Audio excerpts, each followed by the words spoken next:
Buenos días, un gusto estar un día más con ustedes. Espero que hayan tenido una tarde de descanso el día de ayer y vengan con ánimo renovado para esta sesión del miércoles 18, aprendiendo con expertos. Creo que lo que nos han dejado el día de ayer, las personalidades que estuvieron y que nos dieron y que tenemos que tener el enfoque de resiliencia, cómo ha sido la participación del Banco Mundial, cuáles son las medidas que tenemos que tomar en gobernanza, cuáles son las nuevas inversiones y el cumplimiento de regulaciones y lo que tenemos que hacer, impulsar el sector financiero para tener inversiones de alto impacto. Todo esto continuando con el programa del día de hoy. Los invito a pasar y tomar asiento. Pueden pasar con bebidas y comidas, nada más teniendo cuidado con las personas que están junto a ustedes. A nombre del Consejo Mexicano de Finanzas Sostenibles, les doy la más cordial bienvenida al Foro de Finanzas Sostenibles MX 2024. Tema central: soluciones financieras para una economía sostenible. Me gustaría también volver a agradecer a todos los presentes que nos acompañan y en especial a los aliados, a quienes con su patrocinio nos han hecho posible la realización de esta octava edición del Foro Anual del Consejo Mexicano de Finanzas Sostenibles. Ellos son, y sin orden específico, HSBC México, Scotiabank México, S&P Global Índices, la Corporación Financiera Internacional, Banorte, México CO2, Valora Consultores, Viva, Sura, ERM, Krill, García Cuellar, Aiza y Enríquez y Banco Santander. Igualmente, les recuerdo copiar el código que presentamos en la pantalla para que tengan ustedes a la mano la agenda, las biografías y currículums de los participantes, conferencistas y panelistas del día de hoy. El equipo del Consejo Mexicano de Finanzas Sostenibles,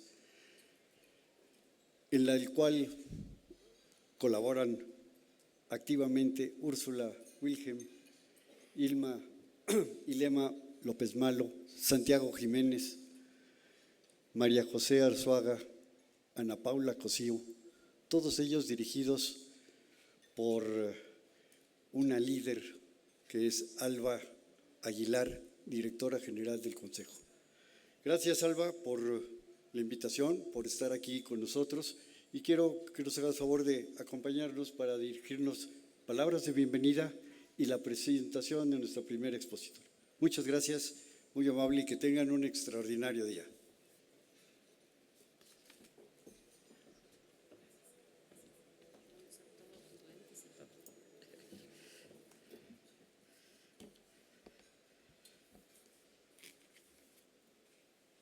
Muy buenos días a todos, me da mucho gusto verlos de nuevo en este segundo día del Foro de Finanzas Sostenibles MX 2024.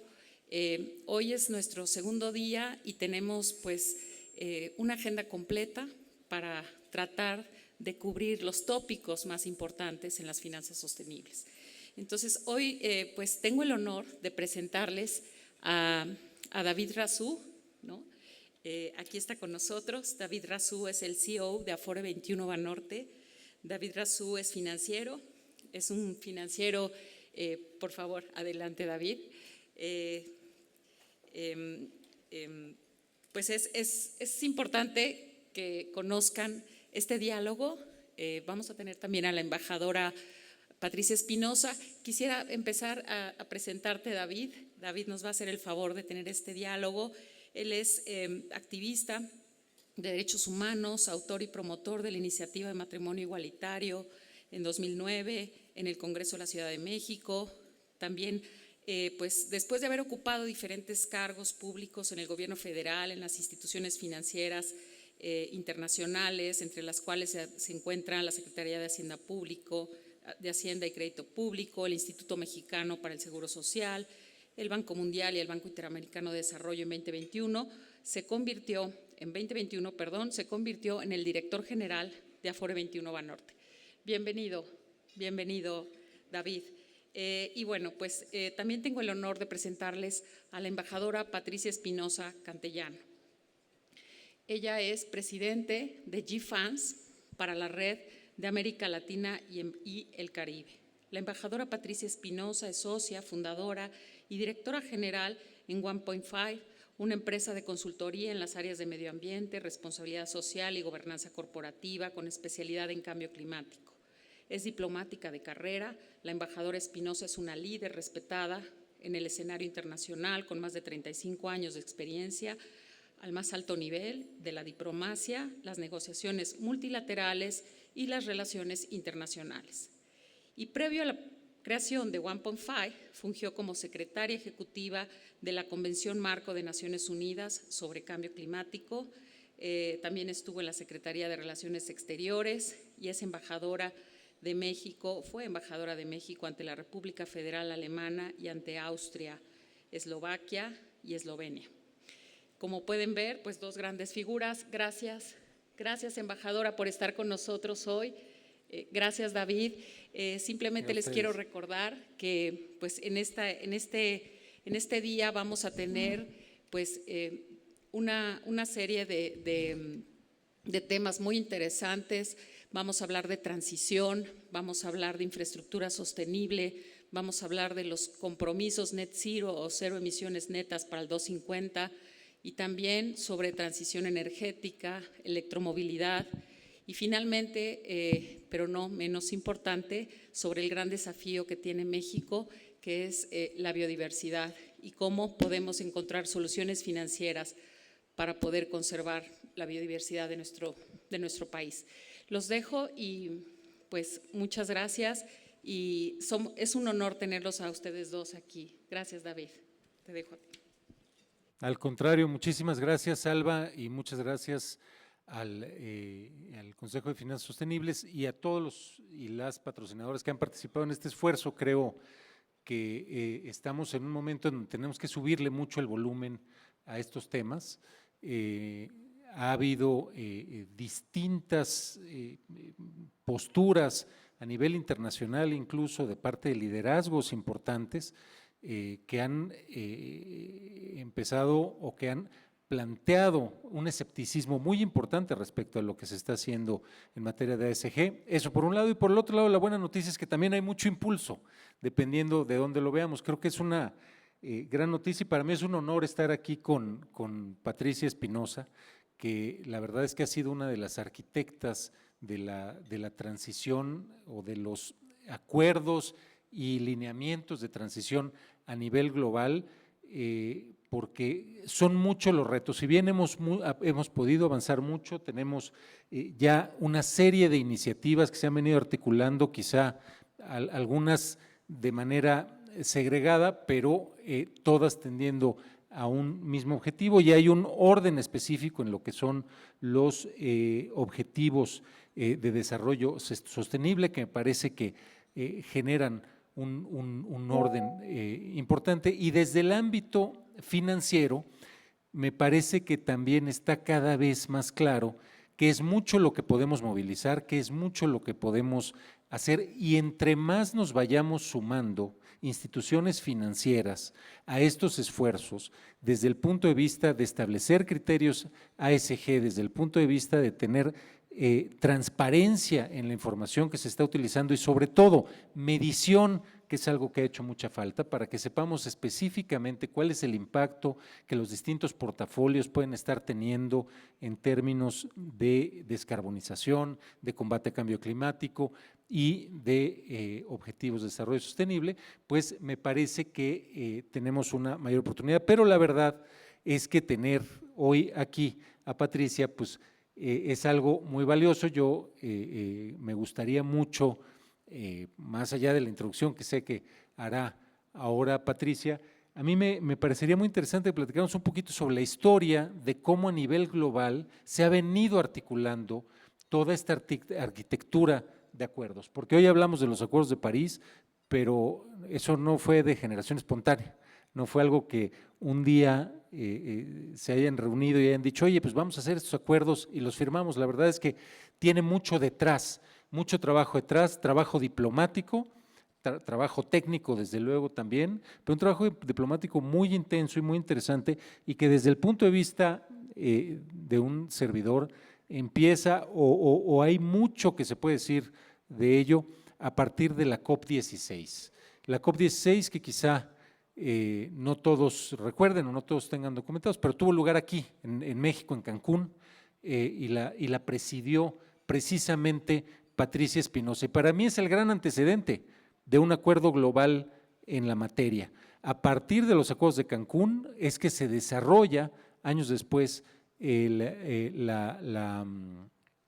los acuerdos de París y pues me parece interesante si Patricia está de acuerdo, claro, porque ella tiene los puntos que va a abordar, pero a mí me parecería muy interesante, Patricia, si puedes comentarnos un poco de cómo fue eso y cómo además ese desafío se repite después cuando Estados Unidos, en la presidencia de Donald Trump, decide salir de los acuerdos de París y que es necesario reconstruir. Y en las dos ocasiones te tocó ser protagónica, en una como presidenta, en la otra como secretaria ejecutiva, pero en fin, no sé si es de lo que quieras platicar, Pati, pero pues esto es Fireside Chat, así que podemos platicar de manera muy informal, así que si no quieres, pues nomás tú le entras a lo que tú quieras. No, muy amable, muchas gracias David y también quiero agradecer a Alba y a todo el equipo del Consejo Mexicano de Finanzas Sostenibles, no solamente por esta invitación, sino por el trabajo que realizan para que en México pueda haber pues una atención específica al tema de la transición hacia una economía baja en carbono desde el sector financiero. Indispensable, indispensable. Realmente el financiamiento es la piedra angular para poder llevar a cabo todos los planes de transición que se requieren a fin de que pues no tengamos que enfrentar o las generaciones que vienen no tengan que enfrentar ese futuro catastrófico que todos sabemos que ya está a un paso. Muchas gracias, David, y agradezco mucho que me brindes la oportunidad de recordar pues un capítulo especialmente relevante, yo diría que en la política exterior de México, en la política también en materia de medio ambiente a nivel global. Y que fue resultado de un esfuerzo de mucha gente dentro de nuestro país. La COP16, como muy bien señala, se celebró en el año 2010 en Cancún, Quintana Roo, y fue una conferencia que se lleva a cabo un año después de la conferencia de Copenhague, que pues desafortunadamente concluyó sin tener un resultado. Y además de que no tuvo un resultado, concluyó en una situación en la que había habido una erosión enorme de la confianza entre las partes de la Convención Marco de Naciones Unidas sobre Cambio Climático. En aquel momento se estaba hablando de la necesidad de establecer metas específicas obligatorias, claras para cada uno de los países en materia de reducción de emisiones a fin de lograr llegar a un mundo en el cual lo que conocemos en la jerga del medio ambiente de estas negociaciones como el net zero. Y el cero neto lo que significa es en donde haya un equilibrio entre la capacidad de absorción de emisiones por parte de nuestro entorno natural frente a las emisiones que se generan. Y eso es lo que habíamos rebasado. estábamos emitiendo, hemos estado emitiendo, seguimos emitiendo muchísimo más de que lo que la naturaleza puede absorber. Y eso está provocando pues una serie de desastres que ya prácticamente son desgraciadamente noticias diarias en todas las regiones del planeta y que provocan no solamente enormes pérdidas económicas, sino también enormes pérdidas en cuanto a vidas humanas. Así que en aquel entonces salimos de Copenhague, a donde yo fui acompañando en ese momento al presidente Felipe Calderón, yo en mi calidad de secretaria de Relaciones Exteriores de México, acompañándolo a él y en donde se esperaba que hubiera un acuerdo y pudiéramos nosotros entonces iniciar nuestro proceso de negociación para el siguiente año, pues con cierta tranquilidad y claridad. Y pues no, la verdad es que nos regresamos y no hubo un resultado negociado. La conferencia terminó en un ambiente terrible y prevalecía pues un ambiente de enorme, enorme pesimismo. Yo lo que entonces observé es que había uno de los aspectos que habían sido descuidados, digamos, había sido la falta de atención y de inclusión en el diálogo para las negociaciones, especialmente la inclusión de los países más pequeños, los países más afectados, por cierto, porque sabemos que en gran medida los países insulares, los pequeños países insulares son particularmente vulnerables a los efectos del cambio climático. Y ellos habían estado excluidos. Se había hecho una negociación en donde estaban los grandes jugadores, los miembros del G20 y algunos otros países, pero no estaban todos estos países pequeños. Así es que la tarea fue restaurar la confianza, viajar a todos estos países, escucharlos, definir cuáles eran sus prioridades y concientizarlos de que el peor escenario que podían enfrentar era una falta de acuerdo con respecto a los objetivos a seguir en materia de lucha contra el cambio climático. ¿Por qué? Pues porque ellos que eran especialmente vulnerables, pues iban a tener que sufrir todavía peores consecuencias. Y en segundo lugar, porque el régimen climático internacional, la manera como la convención está elaborada, prevé que haya un apoyo importante de los países más desarrollados, de aquellos que históricamente pudieron beneficiarse de un desarrollo con un uso irrestricto de los recursos naturales, hacia aquellos países que todavía no están en esa situación. Entonces, por un lado era, pues mira, realmente esta es una forma en la que tú vas a poder, por un lado, obtener ciertos apoyos para tu proceso de transición, que en el fondo es el proceso de desarrollo. Actualmente tenemos que ser conscientes de que no hay desarrollo si no es sostenible.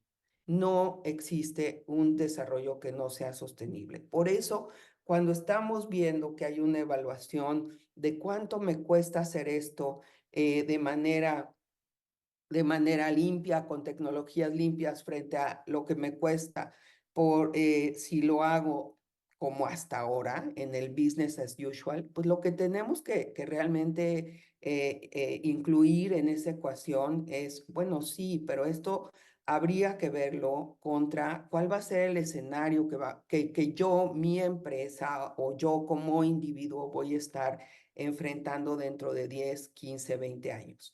Y en función de eso tomar las decisiones el día de hoy. La ciencia y los estudios claramente establecen que la inacción es en efecto mucho más cara que las acciones decididas.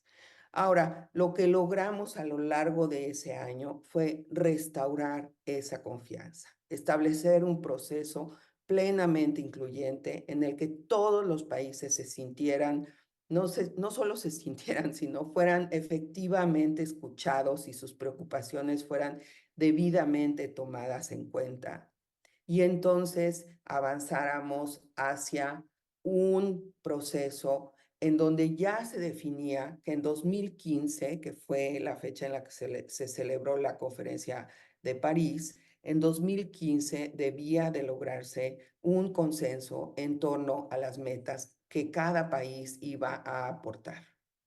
Fue un proceso de negociación complicado, un proceso de negociación incluyente. Yo me siento muy orgullosa de poder decir que México hizo una contribución fundamental y no solamente para la conferencia de Cancún, sino después, como muy amablemente señalas, David, para la consecución, la finalización del Acuerdo de París en el 2015, pero además en el proceso para establecer como principios indispensables que debe de haber inclusión. Todos los países deben de ser escuchados y no solo los países, sino también la sociedad civil, el sector privado y las autoridades subnacionales. En Cancún fue la primera vez que se estableció, que se hizo un foro de sector privado en el marco de la conferencia. Actualmente, la participación del sector privado en las conferencias de cambio climático es amplísima. También fue la primera vez que se hizo un foro especial para la sociedad civil.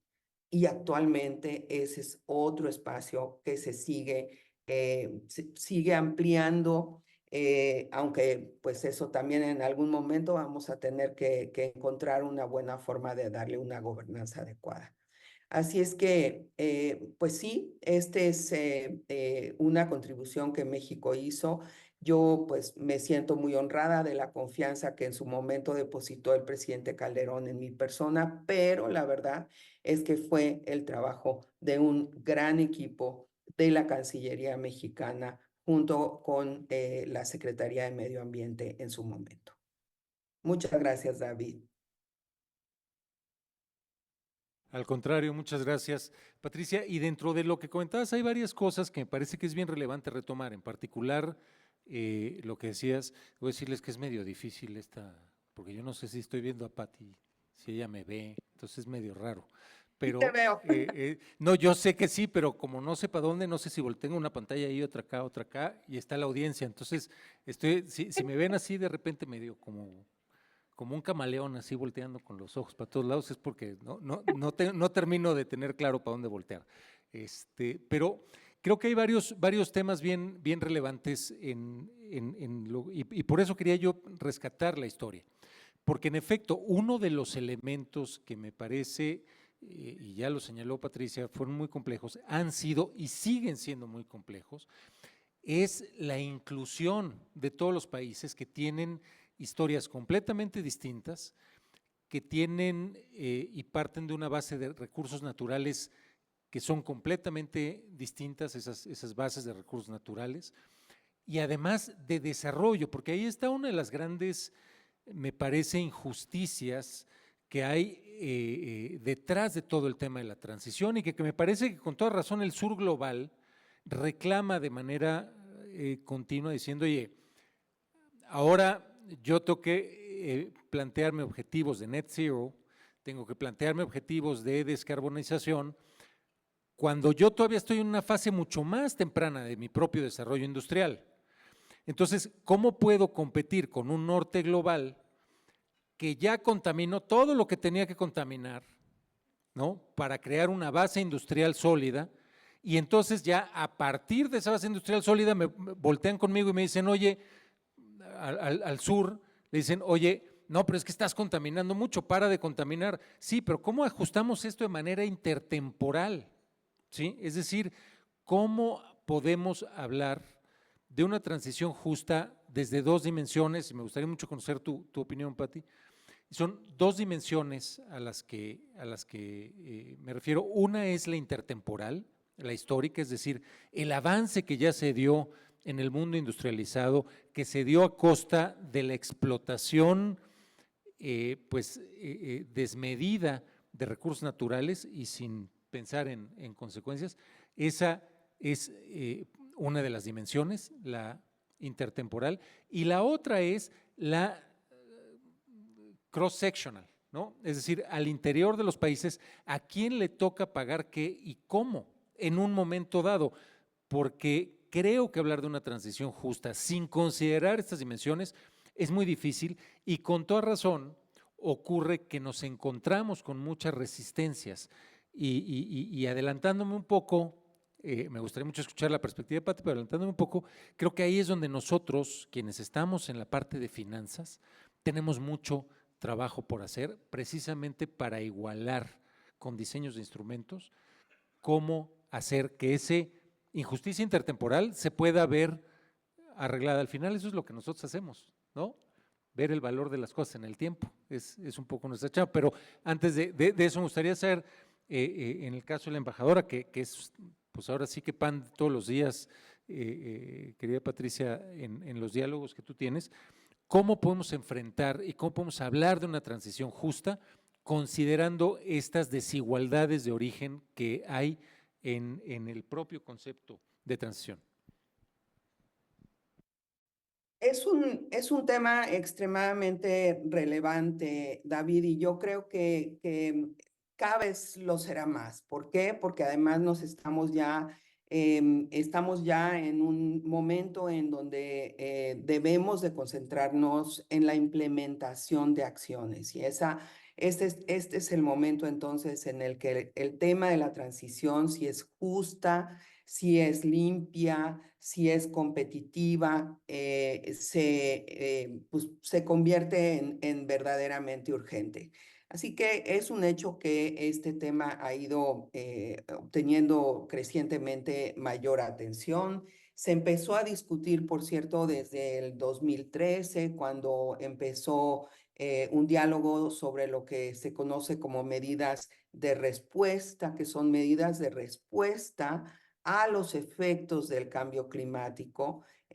Así inició esta discusión. Y ahora, pues sin duda, este tema de la transición justa refleja la preocupación, en mi opinión legítima, sobre los impactos económicos y sociales, en especial sobre la población trabajadora, de los cambios que deben ocurrir para desarrollar una economía sostenible. Y estos impactos varían, pero hay un consenso en que la transición hacia la sostenibilidad representa un enorme desafío a los mercados laborales. Es verdad que habrá sectores en donde los empleos van a desaparecer, especialmente en los sectores extractivos de combustibles fósiles y otras actividades industriales vinculadas a los combustibles fósiles o lo que ahora conocemos como intensivas en carbono. Pero por el otro lado, también se prevé una enorme oportunidad por la generación de nuevos puestos de trabajo en una nueva economía, en la economía verde. Sin embargo, estos van a requerir mayores destrezas, capacitación específica. Ofrecerán también mejores remuneraciones, pero exigen entonces una inversión para poder tener los recursos humanos necesarios para gestionar esta nueva economía verde. Y entonces, ¿qué es lo que necesitamos? Necesitamos una planeación adecuada, necesitamos políticas públicas alineadas con esta reconversión económica e industrial y necesitamos sin duda mayores recursos financieros. Y en este sentido, y ahí aludiría yo a la dimensión intertemporal que tú mencionabas, David, pues en este sentido, pues sí, debemos de decir que los países desarrollados han fallado en sus obligaciones de proporcionar apoyo financiero a los esfuerzos de los países en desarrollo.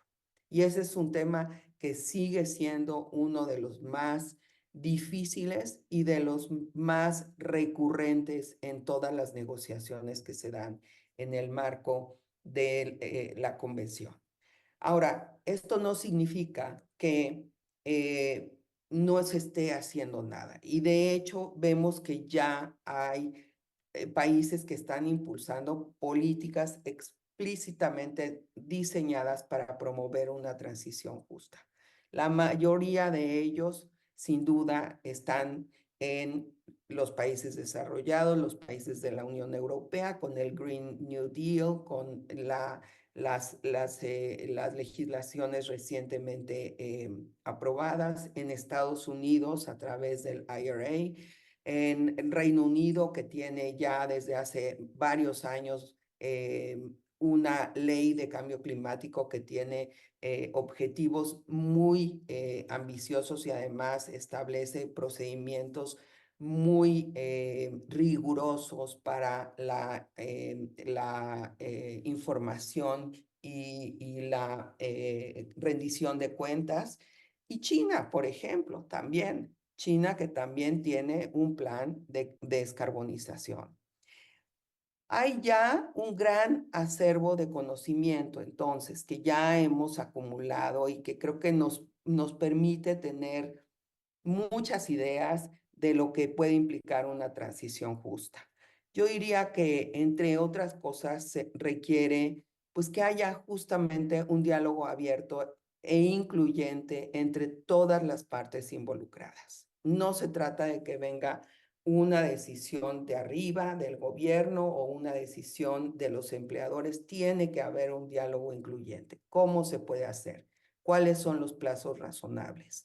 De tal forma que esa transición, que no se va a dar, por eso se llama transición, no se va a dar de un día al otro, pero sí que ese plan de transición que se requiere se haga de manera abierto e incluyente.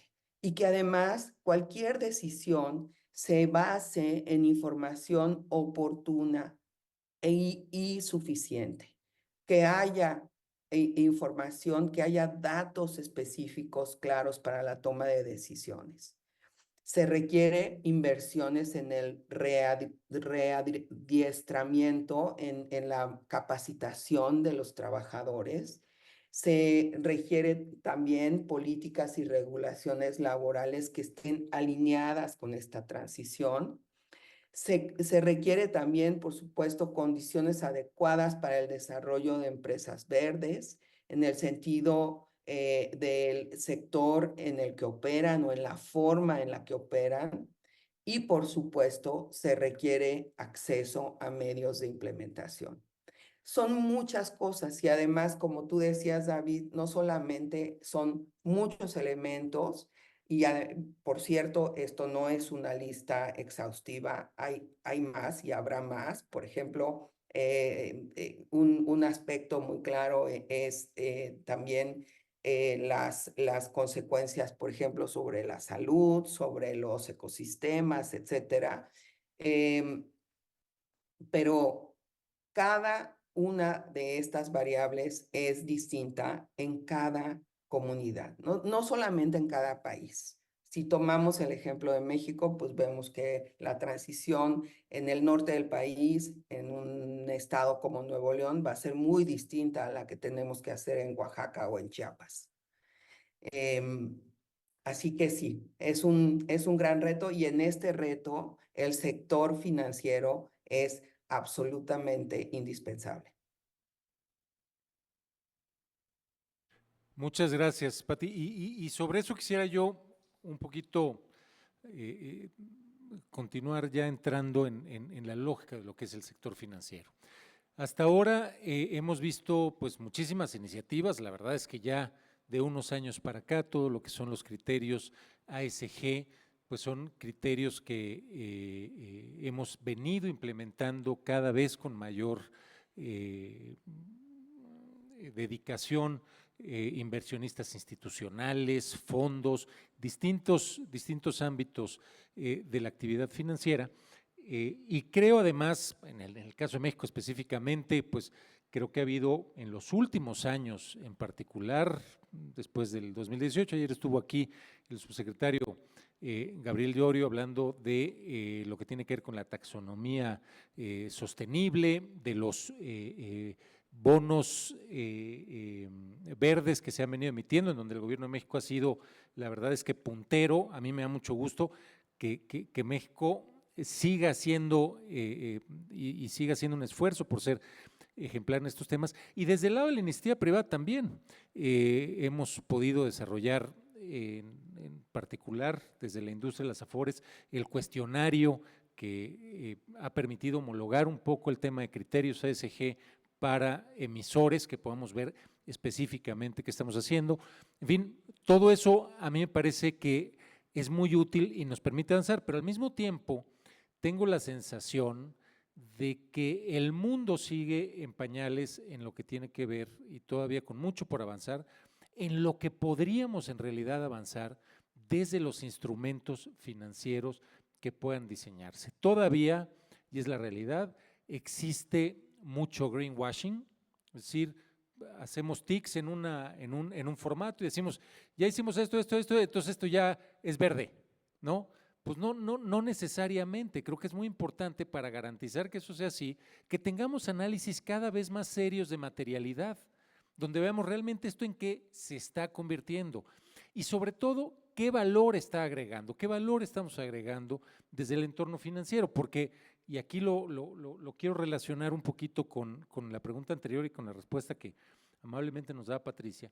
Sí me parece que la solución a este reto de intertemporalidad, donde ya una parte del mundo utilizó todo el siglo XX para desarrollarse y ahora se voltea con el sur y le dice, tú no explotes tus recursos naturales porque te estás acabando el planeta, y entonces el sur dice, bueno, y entonces yo cómo hago mi formación de capital por la que tú pasaste en los años 60 o 70 u 80.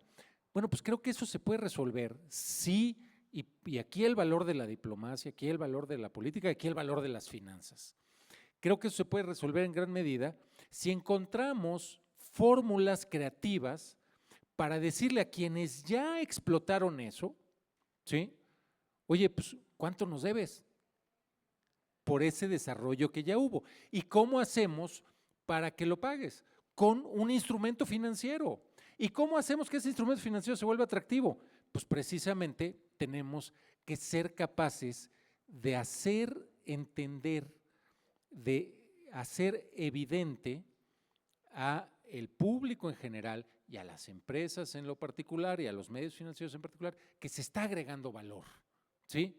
¿Cómo hacemos que esa agregación de valor, que esa tragedia de los comunes, por citar ese ejemplo en la que vivimos, se vuelva rentable, digamos, a nivel privado? Y creo que ese es el gran desafío que tenemos desde el mundo financiero, cómo lo construimos, cómo lo diseñamos, cómo lo hacemos.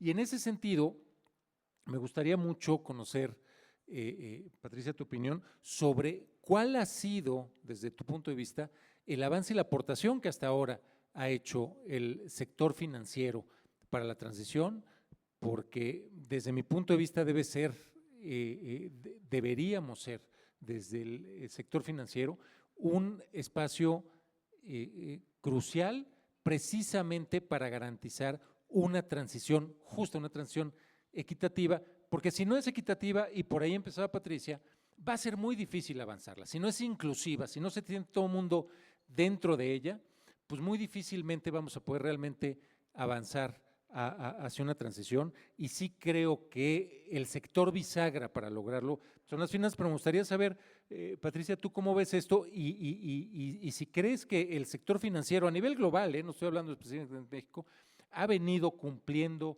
con su rol a cabalidad, o si todavía tenemos mucho más para desarrollar.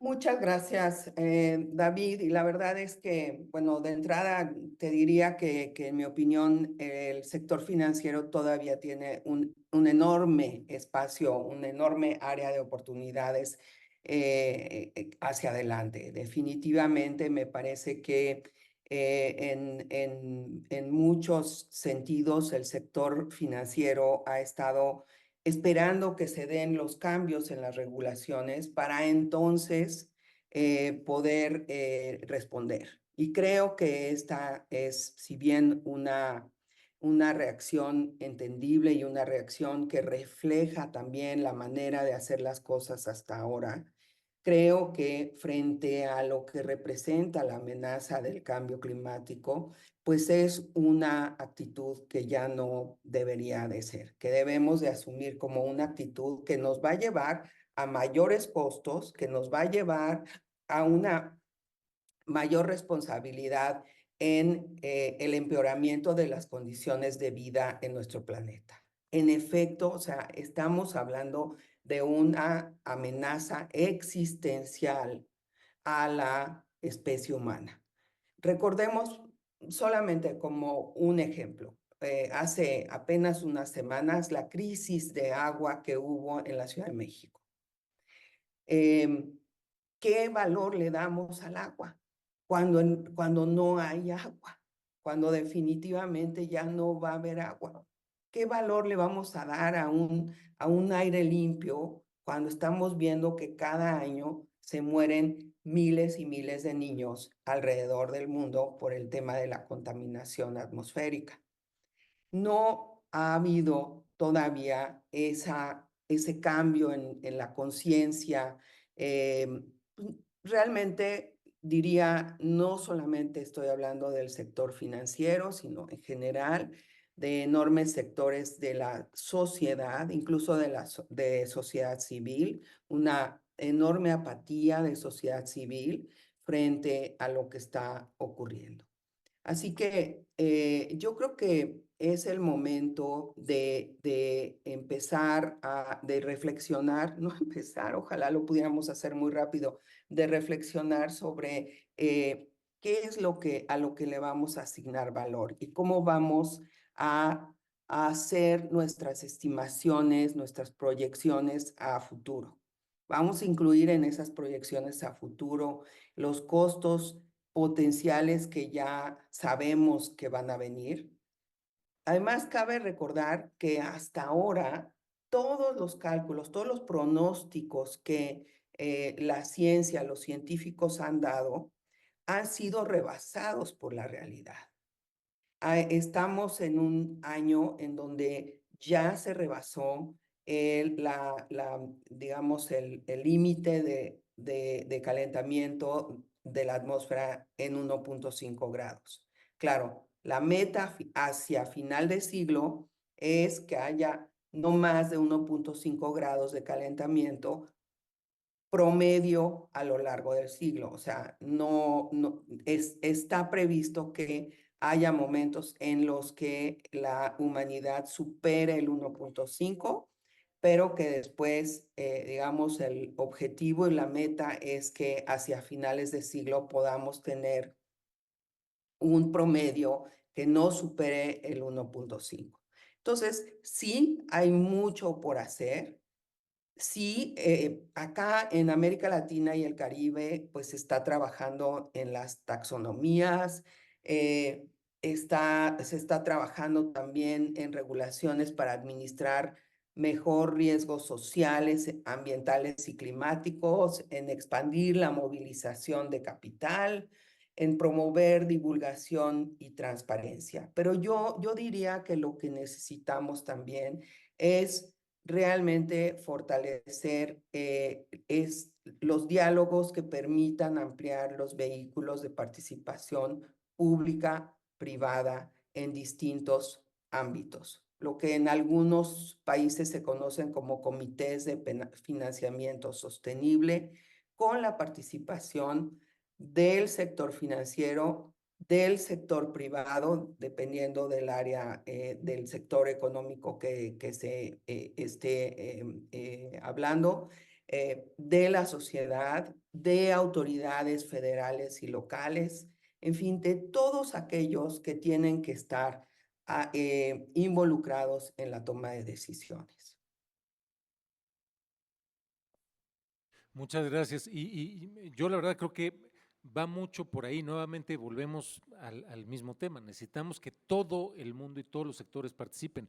Yo sí creo que planteamientos como los comités de financiamiento sostenible, cada vez, digamos, más amplios, donde participen más sectores, sin que esto los haga dejar de ser operativos, es algo fundamental. Creo que en México hemos venido avanzando un poquito hacia allá, quizá desde distintos sectores, pero creo que podemos aspirar a una integración de eso. Me parece también que viene, además, en los próximos años, creo que va a haber un acento cada vez más fuerte, incluido desde la propia administración federal, un acento más importante en los temas de transición y de transición justa, en donde tenemos un rol muy importante que jugar a nivel sector financiero y, como muy bien lo mencionaba Patricia, dentro de una maquinaria mucho más amplia.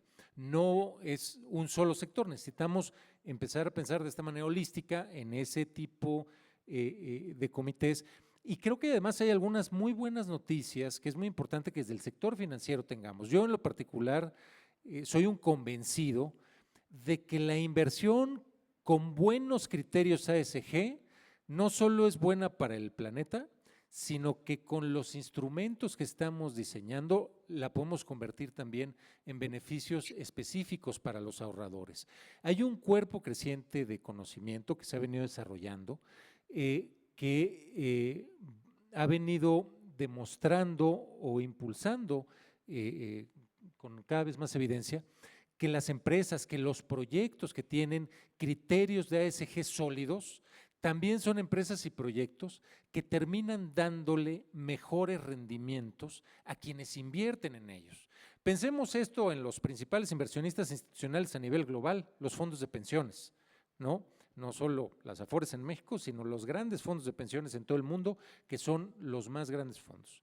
Si los fondos de pensiones cada vez vamos incorporando mayores y mejores criterios ASG en la inversión, lo que vamos a lograr, además de avanzar la agenda de combate al cambio climático, de descarbonización, etcétera, es que nuestros ahorradores tengan mejores rendimientos. Entonces va a estar en su interés.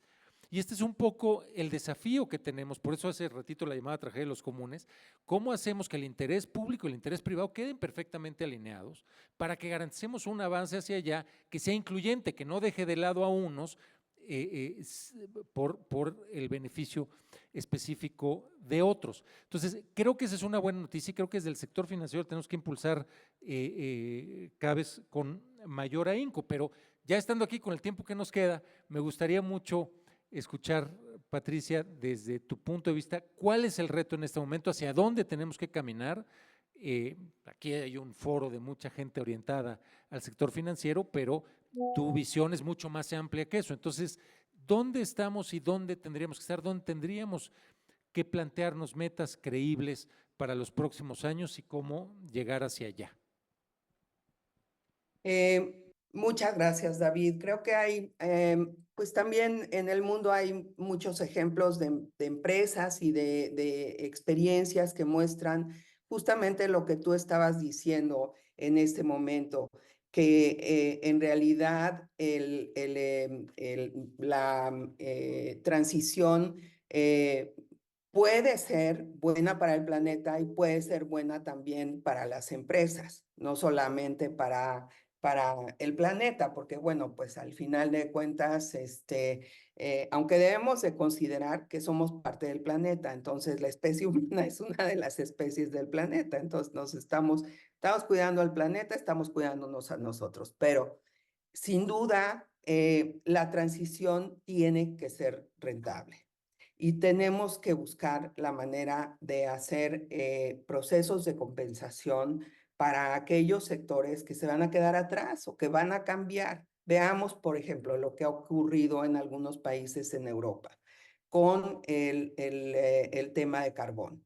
En Chile también, por cierto, en donde ha habido una decisión muy clara de terminar con el uso del carbón. Y entonces, bueno, pues sí, trabajar con todas aquellas personas que están dependiendo de esa industria para definir, bueno, qué es lo que qué es lo que debemos de hacer. En muchos casos, conozco también el caso de España, que la decisión fue, bueno, pues para las personas ya, los trabajadores ya mayores, cercanos a la edad de jubilación, bueno, pues una jubilación anticipada, para los jóvenes una recapacitación, reubicación, reorientación, dependiendo de sus habilidades y de sus inquietudes. En fin, pero esto requiere nuevamente, o sea, no es una cosa en donde alguien llega y decide, esto lo vamos a hacer así. Son procesos que no se han dado, todo es nuevo. Entonces, hay que utilizar el instrumento por excelencia de la diplomacia. Perdón por hablar de diplomacia, pero sí el instrumento por excelencia de la diplomacia, que es el diálogo, para poder ponernos de acuerdo, para entender que este es un momento en el que todos estamos enfrentando estos desafíos y solamente trabajando juntos vamos a poder seguir adelante. Y en ese sentido, yo pues también creo que en nuestro país, en México, hay muchos ejemplos de situaciones exitosas en las que ha habido cambios quizá todavía parciales, pero debemos de seguir trabajando en ello. Debemos de trabajar con el gobierno desde el punto de vista del gobierno. Las políticas públicas deben de dar prioridad al cambio, deben de enviar señales correctas para posibilitar y alentar la transición, en particular políticas fiscales que desalienten las actividades intensivas en carbono y que reorienten el financiamiento. Una de las políticas fiscales que son más, pues, perdón, pero más absurdas es los subsidios a los combustibles fósiles. Eso es indispensable. Los presupuestos nacionales deben de reflejar estas mismas prioridades. Acordémonos que en Hacienda, pues por lo menos algún conocido, algún colega mío decía que lo que no está en el presupuesto no existe. Entonces, pues hay que asegurarnos de que en los presupuestos estas prioridades estén reflejadas. Hay que trabajar en un marco regulatorio propicio en el sector financiero y ahí los insumos, las contribuciones de las instituciones financieras son fundamentales. Muchas gracias, Patricia. Y bueno, estamos sobre el tiempo, pero para cerrar, simplemente quizá con algunas ideas y si no, y si tienes una opinión distinta, Patricia, por favor, siéntete muy en la libertad de interrumpirla, pero creo que nada más para cerrar un poquito con algunas ideas, creo que una palabra que habría que subrayar mucho en los distintos ámbitos en los que platicamos aquí sobre la transición tiene que ver con la inclusión, es decir, para que haya una transición que sea realmente sostenible, tiene que ser incluyente. Creo que eso está claro. Y cuando hablamos de incluyente, hablamos de que necesitamos para su planeación, para su implementación, para su ejecución, del concurso y participación de todas y todos los actores involucrados. Y eso pasa por gobierno, pasa por sociedad civil, pasa por empresas y de cara a nuestro sector específicamente, creo que es el reto que tenemos hacia enfrente, pasa también por hacer que la transición sea rentable. Yo creo que para que, y con esto cerraría, creo que para que la transición sea justa, tiene que ser sostenible. Para que sea sostenible, tiene que ser equitativamente rentable y para que sea equitativamente rentable, tiene que ser incluyente. Y ahí sí, aún desde el ámbito financiero, tengo que coincidir con Patricia que las herramientas quizá más importantes son las herramientas del diálogo, las herramientas de la política y las herramientas de la diplomacia, que es el espacio donde todos podemos ponernos de acuerdo si queremos todavía hacer algo para mejorar las condiciones a las generaciones que vienen. Entonces, muchísimas gracias, Patricia, no sé si quieras agregar algo más y si no, pues muchas gracias. Simplemente felicitarlos por esta iniciativa, por este diálogo, por me congratulo yo siendo una persona que he dedicado tanto tiempo de mi vida a estos temas. De verdad es un gran gusto poder ver el entusiasmo y la convicción con la cual ustedes están trabajando en esto. Y bueno, pues estoy a la orden también para apoyar en lo que pueda. Muchísimas gracias. Muchas gracias, embajadora Patricia. Un verdadero gusto. David Razú, los comentarios han sido verdaderamente interesantes. Creo que nos animan a un reto personal en cada una de nuestras áreas que estamos trabajando y que debemos de participar y que debemos de ser resilientes y adaptarnos, eliminar los fósiles, tanto desde el tema operativo, pero también desde el punto de vista fiscal, para no dar estímulos a la contaminación. Entonces, creo que nos dejan tarea, conocemos más de cerca cuáles son sus actividades y participaciones dentro del ámbito del medio ambiente y qué es lo que debemos de seguir como México y fortaleciendo lo que ustedes han hecho. Embajadora Patricia, pues ahora sí que le agradecemos en todo lo que vale y estamos trabajando en forma conjunta para poder hacer un México mejor desde el punto de vista environment. Gracias. Gracias. Muchas gracias.